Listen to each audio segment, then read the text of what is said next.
Let's go and grow some glutes. I always start my glute days with a hip abductor. Just 1 rep and I'm feeling it. And that's exactly what I want you guys to do.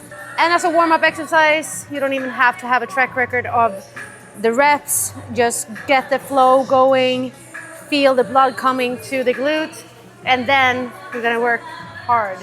We got the first working sets of the day, and what I want you guys to really think about is to scoop.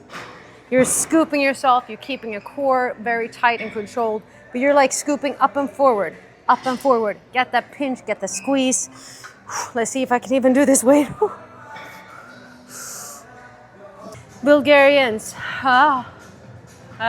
comment down below, please, how you feel about Bulgarians.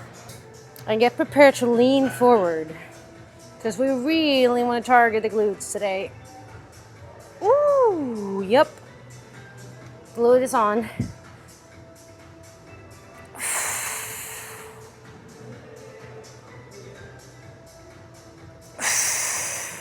Lying leg curl.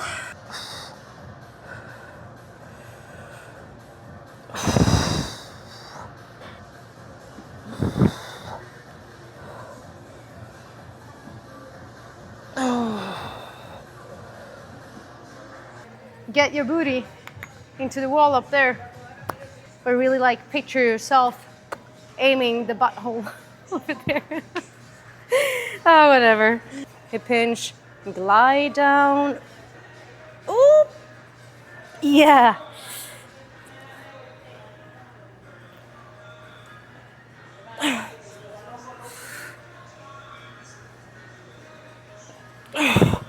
My glutes have been checking out.